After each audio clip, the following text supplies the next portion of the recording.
এখন অনেক শিশুই দেরিতে কথা বলছে বা কথা বলতেই পারছে না।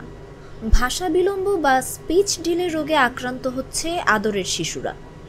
নানা কারণে এমনটি হচ্ছে, যেমন বাবা মায়ের ব্যস্ততার কারণে গৃহপরিচারিকার তত্ত্বাবধানে বড় হওয়া, অভিভাবকদের উদাসীনতা এবং শিশুদের হাতে ডিভাইস তুলে দেওয়ায় এ সমস্যা প্রকট হচ্ছে।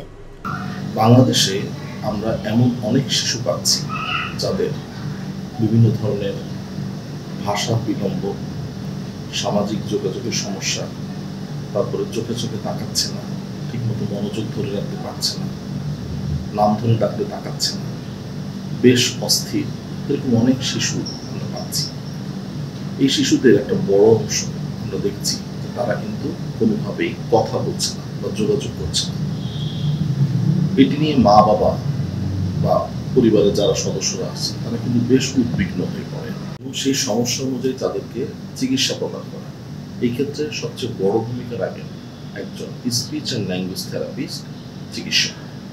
আমরা দেখতে পাচ্ছি যে অনেক শিশু আছে যে যারা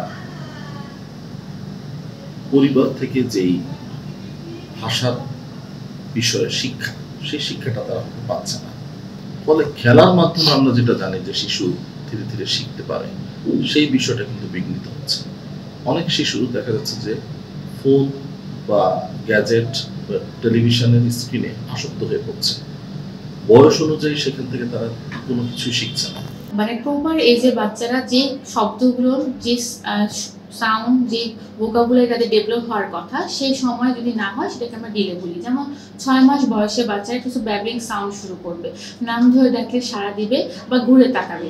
কিন্তু এখন বিভিন্ন পরিবেশে, এনভায়রনমেন্টের কারণে, বাবা মার প্রপার টাইম না দেওয়ার কারণে হতে পারে, ফ্যামিলি এনভায়রনমেন্টের জন্য হতে পারে, বাবা বাইরে যদি না যাওয়া হয়, ঘুরতে যে না নিয়ে যাওয়া হয়, সেই সব ক্ষেত্রে কি হচ্ছে, বাচ্চাদের একটা ভোকাবুলারি গ্যাপ পড়ে যাচ্ছে। বাচ্চারা সহজে অন্য মানুষের সাথে মিশতে পারে না, তখন তাদের ডেভেলপমেন্টটা ডিলে হয়ে যায়।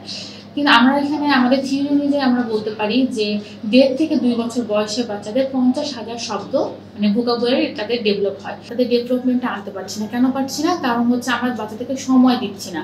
কারণ আগে হতো যেটা, জয়েন্ট ফ্যামিলিতে সব বাচ্চারা মানুষ হতো বা বাচ্চাদেরকে ছেড়ে দেওয়া হতো, খোলা মাঠে খেলতে যেত। কিন্তু এখন আমরা বাচ্চাদেরকে কী করি, প্লে গ্রাউন্ডে নিয়ে দিই। ওখানে প্লে গ্রাউন্ডে এত রাইটস হয়, এত রাইটস থাকে যে তারা ওই রাইটসের মধ্যে ইনভলভ হয়ে যায়। অন্য বাচ্চাদের কোঅপারেট করতে পারে না তারা, বা খোলা মাঠে নিয়ে যেতে পারে না, বা আমরা বাচ্চাদেরকে নিয়ে প্রপার ওয়েতে একটু ঘুরতে যাওয়া, তাদেরকে সব কিছু চেনানো, এটা পাই না। সব ডিভাইসের প্রতি হচ্ছে অ্যাডিক্টেড হয়ে যাচ্ছে।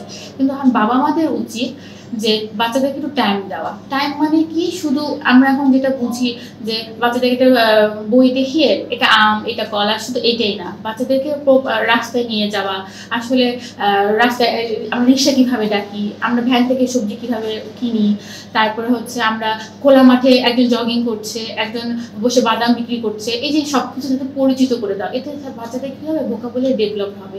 তখনই তারাও জানবে যে একটা প্রশ্ন করলে অ্যান্সারটা কীভাবে দিতে হয়। তখনই তাদের এই ডেভেলপ ডিলেটা আমাদের ইমপ্রুভমেন্ট আনতে পারে। বর্তমান পরিস্থিতিতে প্রতিটি শিশুরই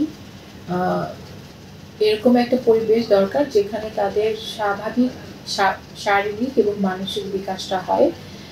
কিন্তু নগরায়নের জন্য এবং আর্থিক সচ্ছলতার জন্য বেশিরভাগ এখন অনেক অভিভাবকই বিভিন্ন কাজে যেহেতু ওনারা ব্যস্ত হয়ে পড়েন, এই কারণে শিশুদের বেড়ে ওঠাটা সবসময় স্বাস্থ্যসম্মত হয় না।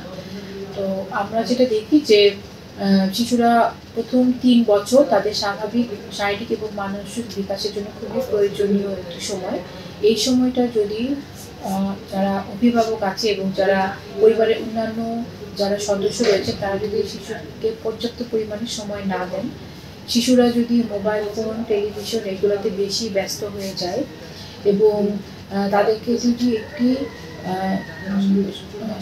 সংগতিপূর্ণ সুস্বাস্থ্যকর একটি পরিবেশ না দেওয়া হয় এবং শিশুকে পর্যাপ্ত পরিমাণ সময় না দেওয়া হয়, তাহলে দেখা যায় যে শিশুদের কথা বলতে দেরি হয় এবং তাদের মানসিক বিকাশের সমস্যা দেখা দেয়। শিয়া বাটার ও ভিটামিন ই সমৃদ্ধ lily glam beauty soap. Lily, always beautiful.